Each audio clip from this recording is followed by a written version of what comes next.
Welcome to टिकलेज academy. आज के video में inverse of a matrix bye adjoint method ये टॉपिक का 6th प्रॉब्लम स्टडी करेंगे। तो क्वेश्चन आपके सामने है। क्वेश्चन में लिखा है find the inverse of the following matrix bye adjoint method. तो देखो ए मैट्रिक्स दिया है जिसका ऑर्डर है 3/3। इट मींस ये मैट्रिक्स में 3 रोज एंड 3 कॉलम्स है। हमें ये मैट्रिक्स का इनवर्स मैट्रिक्स फाइंड आउट करना है, यानी ए इनवर्स। तो चलो हम ये प्रॉब्लम सॉल्व करेंगे और ये प्रॉब्लम सॉल्व करने का टेक्निक वैसे ही रहेगा जैसा हमने इसके पहले के प्रॉब्लम्स में यूज किए थे। तो इसको सॉल्व करते समय आपको सबसे पहले फार्मूला पता होना चाहिए ए इनवर्स फाइंड आउट करने का। वो फार्मूला भी हम आपको बताएंगे, लेकिन आपको ये भी पहले चेक करना पड़ेगा कि ये given matrix non singular matrix है कि नहीं। अगर given matrix non singular matrix होगा तो ही इसका इनवर्स पॉसिबल है। तो ये कैसे चेक करते हैं कि नॉन सिंगुलर मैट्रिक्स है? बस आपको क्या करना है, ये ए मैट्रिक्स का डिटर्मिनेंट फाइंड आउट करना है कि नॉन जीरो आता है कि नहीं। अगर गिवन ए मैट्रिक्स का डिटर्मिनेंट नॉन जीरो आता है तो हम कहेंगे कि ये एक नॉन सिंगुलर मैट्रिक्स है और इसका इनवर्स पॉसिबल है। वैसे ए इनवर्स फाइंड आउट करने का फार्मूला देखो, हम यहां पे लिख रहे हैं A inverse is equal to adjoint of A by mod of A. ये जो हमने फार्मूला लिखा है ये ए इनवर्स फाइंड आउट करने का फार्मूला है बाय एडजॉइंट मेथड। हमने ये इसको एक बॉक्स में फिट कर दिए। अब हम इसको इक्वेशन नंबर 1 दे देंगे क्योंकि आगे चल के हमें इसमें पूरा डाटा पुट करके ए इनवर्स फाइंड आउट करना है।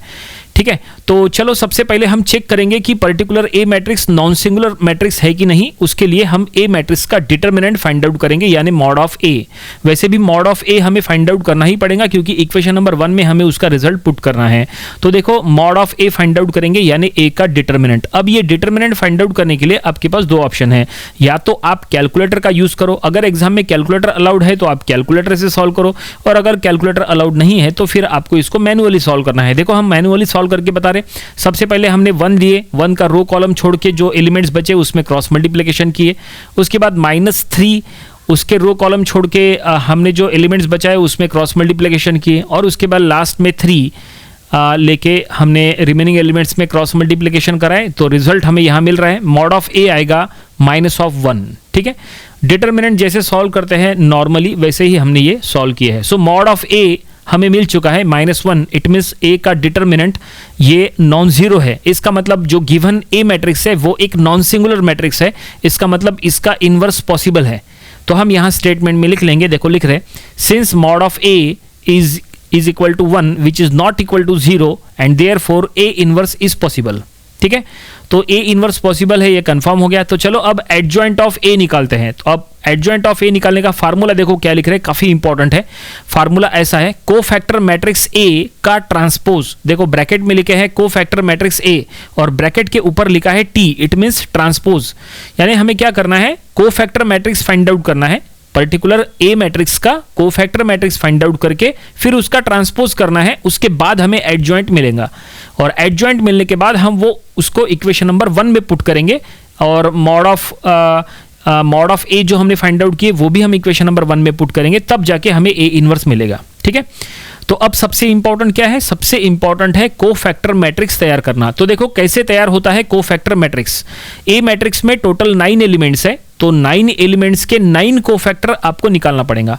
अब कोफैक्टर निकालते समय ही गलती होती है। देखो गलती नहीं होनी चाहिए, कैसे निकालना देखो फर्स्ट एलिमेंट 1 है तो क्या करो, 1 का रो और कॉलम छोड़ो, और जो 4 एलिमेंट्स बचे हैं उसमें बस क्रॉस मल्टीप्लिकेशन कर लो, तो ये आएगा -7। ठीक है, देन नेक्स्ट एलिमेंट ले लो 3। अब 3 का रो कॉलम छोड़ो और जो 4 एलिमेंट्स बचे उसमें क्रॉस मल्टीप्लिकेशन करो, तो ये आएगा -1। उसके बाद नेक्स्ट एलिमेंट है 3। अब 3 का रो कॉलम छोड़ो और अब इसके जो 4 एलिमेंट्स बचे उसमें क्रॉस मल्टीप्लिकेशन करो, आंसर आएगा यहाँ पे 1। ठीक है, आगे चल के हमें साइन भी चेंज करना है, वो भी कैसे करते हैं बताएंगे आपको। देखो नेक्स्ट प्लेस हमने लिए, नेक्स्ट एलिमेंट उसका कोफैक्टर निकालना है, तो रो कॉलम छोड़े और क्रॉस मल्टीप्लिकेशन किए, आंसर आया -3। उसके बाद नेक्स्ट एलिमेंट है यहाँ पे 3, वो 3 हम लेंगे, 3 का रो और कॉलम छोड़ देंगे, और जो 4 एलिमेंट्स बचेंगे उसमें क्रॉस मल्टीप्लिकेशन करना है, आंसर आएगा 0। इसी तरह से आपको सभी के सभी 9 एलिमेंट्स के कोफैक्टर निकालना है, और कोफैक्टर निकालते समय बहुत ही सिंपल प्रोसेस है। पर्टिकुलर जो आप एलिमेंट का कोफैक्टर निकाल रहे हैं उसका रो कॉलम छोड़ने के बाद जो 4 एलिमेंट्स बचते हैं उसमें क्रॉस मल्टीप्लिकेशन करना होता है, जो रिजल्ट है वो आपको लिखना है। लेकिन अब देखो यहाँ पे साइन चेंज करना है, तो कौन से किस एलिमेंट्स का साइन चेंज करना है, तो सुनो कि जो डायमंड शेप प्लेस के जो एलिमेंट्स होते हैं ना, उनका साइन आपको चेंज करना है। अब ये डायमंड शेप प्लेस के एलिमेंट्स क्या होते हैं वो भी हम आपको बताते हैं। साइन चेंज करना रहता है उसका, साइन चेंज करने के बाद ये कोफैक्टर मैट्रिक्स फाइनल हो जाएगा। अभी ये फाइनल हुआ नहीं है, अभी होने का है, फाइनल होने का है। देखो साइन चेंज करने के बाद ये फाइनल हो जाएगा। देखो हमने सभी एलिमेंट्स के कोफैक्टर निकाल लिए हैं। देखो कोफैक्टर मैट्रिक्स यहाँ पे पूरा बनके तैयार है, लेकिन साइन अभी तक चेंज नहीं हुआ है। देखो साइन किसका चेंज करना है, सुनो। डायमंड शेप प्लेस के एलिमेंट्स क्या होते हैं, देखो आपको बता रहे, देखो ये एक एलिमेंट, ये दूसरा, ये थर्ड प्लेस और ये फोर्थ प्लेस। देखो ये जो 4 प्लेस के जो एलिमेंट्स होते हैं ना, ये डायमंड शेप प्लेस के एलिमेंट्स होते हैं। इनको ज्वाइन करा के बताते हैं। देखो इनको ज्वाइन करा के बताए, ठीक है। अब यहाँ पे ये देखो, अब आप यहाँ पे देख सकते हैं कि जो हमने कोफैक्टर निकाले उसमें डायमंड शेप प्लेस के एलिमेंट कौन कौन से हैं। तो देखो आपको यहाँ डायमंड शेप प्लेस के एलिमेंट्स बताते हैं, उनका साइन आपको चेंज करना है। प्लस है तो माइनस करना है, माइनस है तो प्लस करना है। देखो ये फर्स्ट एलिमेंट, ये सेकंड एलिमेंट, ये थर्ड एलिमेंट और ये फोर्थ एलिमेंट। तो ये जो 4 एलिमेंट है ये डायमंड शेप प्लेस के एलिमेंट्स हैं। इनका साइन चेंज कर लो, ठीक है। साइन प्लस है तो माइनस करो, माइनस है तो प्लस करो, तब जाके ये कोफैक्टर मैट्रिक्स फाइनल हो जाएगा। तो देखो हम साइन यहाँ पे चेंज कर रहे हैं, तो जहाँ -1 था वहाँ 1 हो गया, जहाँ -3 था वहाँ 3 हो गया, जहाँ 1 प्लस में है वो माइनस हो जाएगा, और नीचे भी +1 था तो -1 हो गया। तो फाइनली हमने कोफैक्टर मैट्रिक्स ये फाइनल हो चुका है, हमने साइन वगैरह चेंज कर लिया है। और अब हमें इसका ट्रांसपोज करना है। ट्रांसपोज मतलब रो कॉलम का प्लेस एक्सचेंज करना है। मतलब जो एलिमेंट्स रो में है वो लिखते समय कॉलम में लिखना है, या उल्टा बोलो जो एलिमेंट्स कॉलम में है वो लिखते समय रो में लिखना है। तो देखो एडजॉइंट ऑफ ए हमें फाइनली मिल चुका है। Column wise -7 1 1, then 3 0 -1 and 3 -1 0। Column wise हमने रीड करे और एडजॉइंट ऑफ ए हमें फाइनली मिल गया है। अब ये एडजॉइंट हमने क्यों फाइंड आउट किया, क्योंकि इसको हमें इक्वेशन नंबर 1 में पुट करना है। तो चलो इक्वेशन नंबर 1 में हम पुट करेंगे, क्योंकि हमें ए इनवर्स फाइंड आउट करना है। So equation number 1 implies A inverse is equal to, तो न्यूमरेटर में है एडजॉइंट ऑफ ए, तो ऊपर ही है हमारे पास एडजॉइंट, हम इसी को कॉपी कर लेते हैं।